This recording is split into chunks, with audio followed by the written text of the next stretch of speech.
intro this? No. No? I feel like it's gonna be like one of those creepy Reddit kind of deals, spooky stories, and I feel like you'd be like, Demon stories, y'all. Before.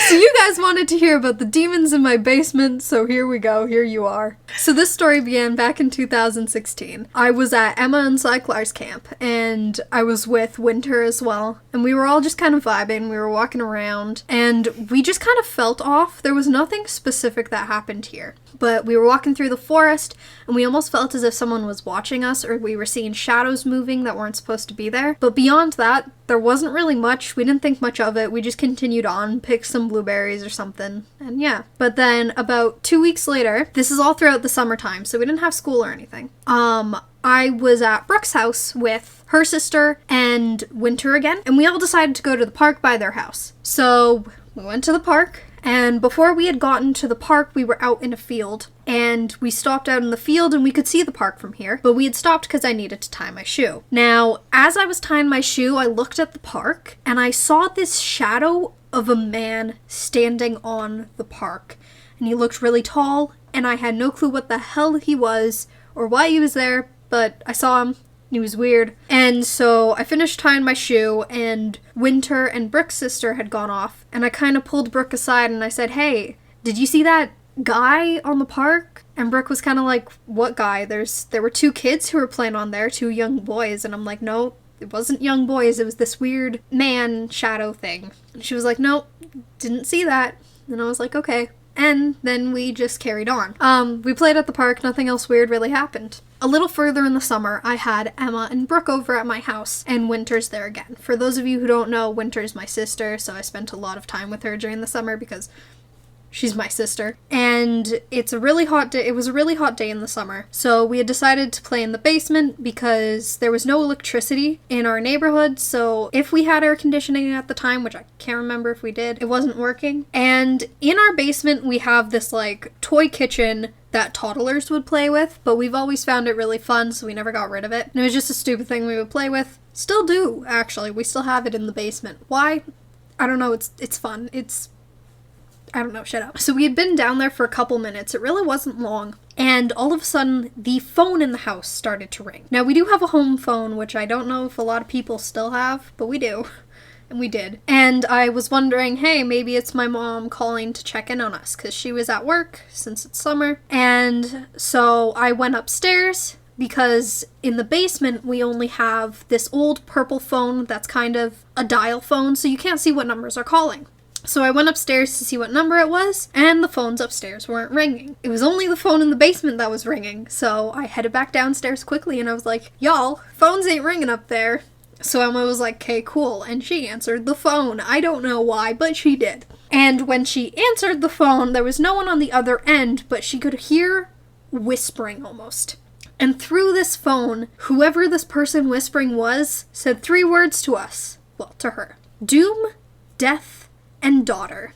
So, after hearing that, we were like, okay, maybe let's not stick around in the basement anymore. Rightfully so, I'm sure any of you guys would not stick around in the basement after that. So, we had started cleaning up, gathering our things, and as we were about to head upstairs, my toy kitchen started making noise. Now, it's a toddler kitchen, so it makes noise, but our kitchen hadn't made noise in a long time. It was almost broken in that sense. It just wouldn't make noise for us. And the noise it started making was a dog barking. And now I knew that this was normal because there's like an outline of a dog on the back, so sometimes it would, if it was working, it would bark. But this hadn't worked in a long time, so I was like, okay, that's weird, and also no one is touching the kitchen, so it shouldn't be activated. And so we're like, okay, let's just get upstairs at this point. So we began to head up the stairs, and as we were actually heading up the stairs, from the kitchen we began to hear the sound of a crying baby.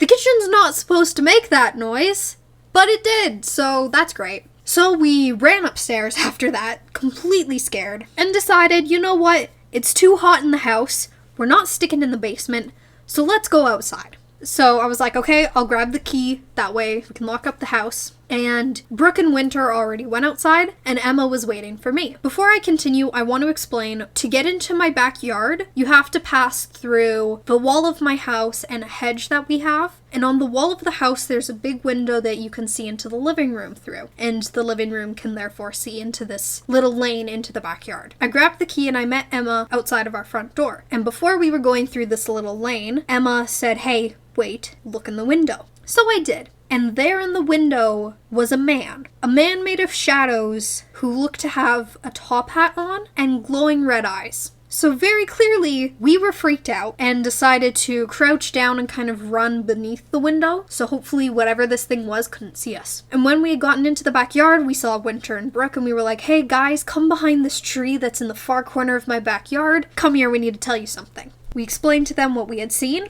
and in my backyard, there is another wall of the house that looks into the backyard. But this one, it looks into the living room, and also you can see our piano. The piano is faced in a way where if you're sitting and playing, your back is facing us. So we were hiding behind the tree and we were looking into that window, and we saw this shadow figure thing again, sitting at the piano, back to us, and we were staring at it for a moment. And then it turned its head 180 degrees and looked straight at us. Clearly we're freaked out, in shock, we don't know what to do, so we don't move. And after a moment, it turns its head again, but in a way that makes its head turn a full 360 degrees, so its back is facing us again. After we saw that, we decided, we're not gonna stay in my backyard. Let's go to the park near my house. There's gonna be people there. We'll be safe there. So we did go there, and we stayed there for the rest of the day. And from that point forward, there wasn't anything else we saw of this man. We told this story as if it was a ghost story, which I mean, it is.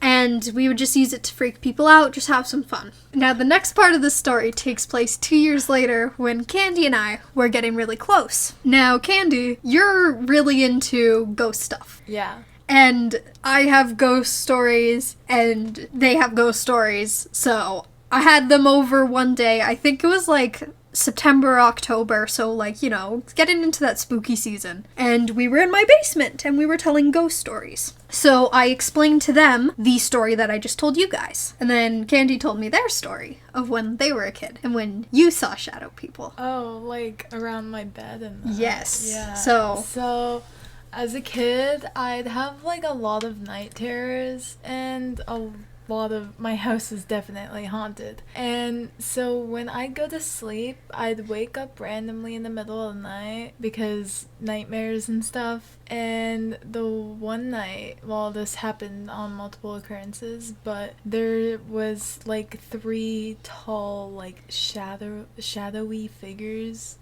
like around my bed. And I've also seen one in like the corner, and it was pretty freaky, and I couldn't like talk, move, or anything, and all I can do is like cry. That would like normally happen to me. And then when I was able to move, right in my house, directly across from like my door was my parents' room, and so I would like bolt right across there. So yeah. Now, it does kind of sound like sleep paralysis, but at the same time, you would always be able to move at the end, and well, they're still there, though. So, could be sleep paralysis, but at the same time, it's weird, and I know you also had, like, other occurrences unrelated to shadow people in that house. Yeah. So it's just kind of worth noting. After they told their story, and I told my story, we decided to play with the kitchen because, you know, we're telling spooky stories about this. Why not? Like, what's the worst that could happen? So Candy begins to play with the kitchen. Yeah, I was just like I was doing a bunch of stuff. Just messing around with the kitchen. Yeah. And as they were messing around with the kitchen, now the kitchen has always made noise since the occurrence of the baby crying.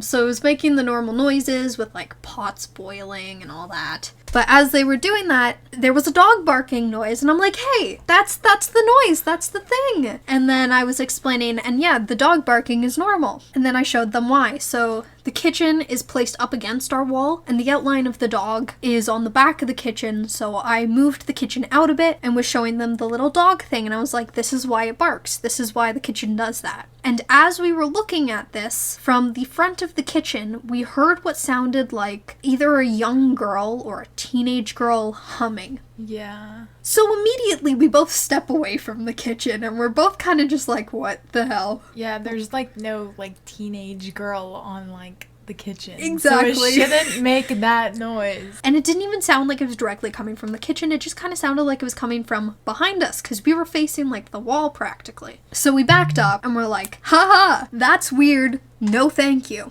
Now, since that had happened, I decided to text my aunt because my aunt is very into spiritual things as well. So she knows some things to do whenever you're having spiritual occurrences, like incense, candles, all that. So I decided to text her and I was like, hey, this just happened. What should we do? And she told us some things to do. So Candy and I, we got some incense and we lit the incense. And I had been talking with my aunt a little bit more, just texting her. And she mentioned how her daughter, who was about, I think, 2 at the time, how her daughter reminds her of me when I was little. And I was kind of like, oh, how does she remind you of me? And then my aunt was like, well, you know, when you were little, you were very spiritual, you were very in tune. You used to see this, like, man, and he would close doors behind you. Like, you would go into rooms, and the door would close behind you, and your grandmother and I would follow you in and be like, hey, Lucky, you can't close the doors. And I would say, it wasn't me, it was the man. And I'm sitting there staring at this message, and I'm like, a man? And I'm like, what does this man look like? And she told me that I described him as a man who was completely black like a shadow, wore a top hat, and had red eyes. And I actually began to cry. Yeah, I was just like watching you stare at your phone and then you started explaining it because I was like, what? What's happening? Yeah, Candy I'm was like, just looking at me oh, like, why are you crying? That's what's happening.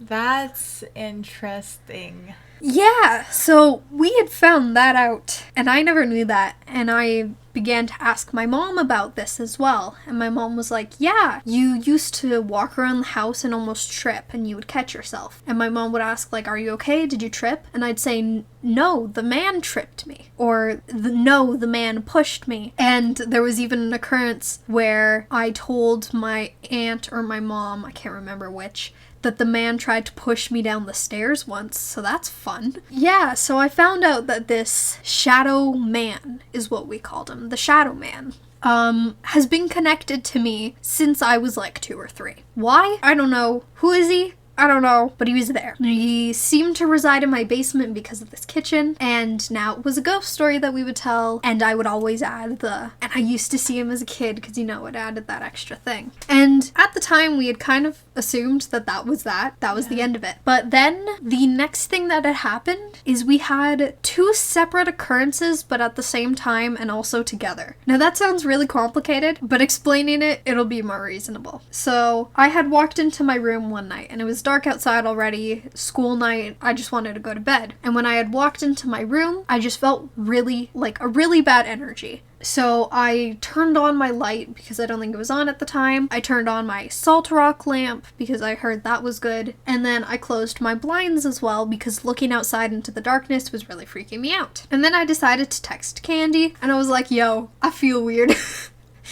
Pretty much is what I said. That night, my sister was either sleeping out or had work.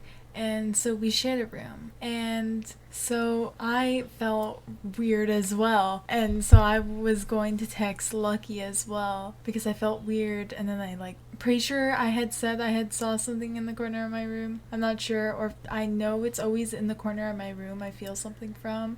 But the thing is, I'm on the top bunk, so I can't turn the light on or anything, so I'm just in my bed, freaking out, and texting Lucky. Yeah, so I had texted them being like, weird feeling. They texted me being like, yeah, weird feeling too. And I'm pretty sure I saw something in the corner of my room. And so we're both kind of just chilling, freaking out. Yeah, and I was too scared to go down the ladder because I felt like something was gonna, grab me and pull me down. And there wasn't too much more we could do during that encounter. Except for the fact that I was throwing pillows at the light switch to try to turn it on. The only reason you had gone and turned on the light was because you saw whatever you were seeing in your corner go into your closet. And I feel like like, probably. since there was that, I'll say that barrier between you guys, because your Yeah. curtain was, or your closet was only a curtain, but it's still a curtain nonetheless. It was still blocking, in some way. But I know I didn't go down, but I'm pretty sure, like, I kind of, like, went over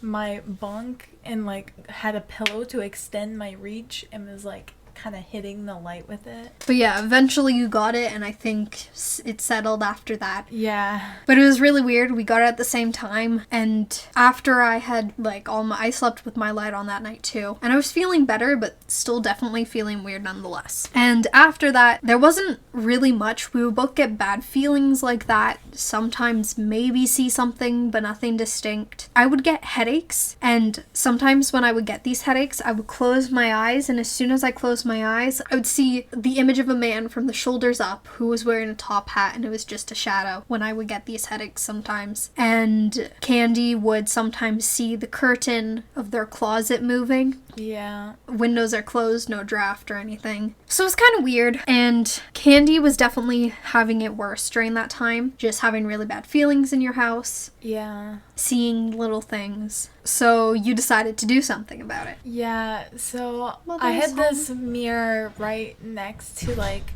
there's a wall, and then, like, the corner of my room, and then on one wall, there's the closet, and then on the other wall, there's a mirror, like, facing, and then it kind of reflects off the closet. And so I had felt like the mirror was the source of, like, the shadow thing in my room, the bad energy. And, so like, I decided to trap it in my mirror with stuff. A lot of people also say that mirrors are like portals to the portals spiritual and- world. Yeah. If they can come through the mirror, you can force them back in and keep them that way. Yeah, and then after that, the feelings kind of, like, went away. I was like, thank God. And I think, I don't know how long later, but myself, as well as, I think it was Emma, Brooke, and one of our other friends had all gone to your house, and we Yeah. slept over. And after we had gone to bed, like the next morning when we woke up, Brooke had approached you, right? Yeah, Brooke had approached me and said, like, hey, dude, like, the closet, there was, like, something in your closet last night. Because she slept, like, right in the corner of, like, where the closet is, I'm pretty sure, because she just wanted to sleep there because she's weird. Most of us slept on the floor. Yeah, and so basically she's like, yeah, something moved in your closet. I'm pretty sure I saw something in your closet. And I'm like, haha, that's nice. And there wasn't too much more we did I'm after pretty that. sure it I was don't like think. after that. That's why I decided to do something about the mirror. Oh, and so then- the mirror yeah. thing happened after, right? That Yeah. would make sense. But beyond that, there wasn't really anything more that we were feeling happening. But one day, how did you come across it? The information. I was like looking up like Hat Man, like Hat Shadow Man. So on Google, because I was like, wait, I wonder if like other people see this thing. I'm pretty sure it was like either like article or something about it, or like It a was an Reddit article. page. Yeah, and it was about like literally what Lucky saw, a tall shadow figure with a top hat and like glowing red eyes. if you guys search up like Hat Man online, you'll probably come across this like, I'll say ghost demon figure shadow man thing. And there was a bunch of stories of other people who had occurrences with quote unquote the Hat Man. Now, they described the Hat Man the exact same way as I had seen the Shadow Man. And apparently people would see the Hat Man and it would bring bad fortune, like someone would die. I mean, no one ever died after I saw the Shadow Man. Thank God. But it was definitely something interesting to hear. And really, there wasn't too much after that. We wouldn't have any major occasions. Never really saw him. So, I guess another thing to note is Candy and I, the thing Candy would see in their room looked different from the Shadow Man. Yeah, it was like faceless. Like it was all like blurry. Like it didn't have a face or anything. It wasn't the shadow. He's like, the next Hat Man. best Minecraft YouTuber. Speed running. You saw a dream in your closet. But after that we kind of saw and heard a third one as well, but nothing really happened, so that guy is irrelevant. In total, we kind of saw 3 different shadow figures that were involved with us, but there was nothing we could really do. We just kind of know about them. But yeah, you guys wanted demon stories? So that's our big demon story. But if you guys want to hear any more ghost stories or just like spooky stories in general, but unrelated to this specific story, let us know and we might do that. And if you guys even want us to go like investigate somewhere that might be haunted in our town or something, I mean, I can't promise it'll be anything big like the Stanley Hotel, you know, but just small places like, I don't know. But if you guys want to see us investigate somewhere, I don't know, let us know as well. Maybe we'll do that. But yeah, that's kind of our demon story about the demons in my basement. Yep. So that, yeah, I hope you guys enjoyed, and I'll see you when I see you. I just thought about it. Your basement is like perfect for stuffing children. Bye!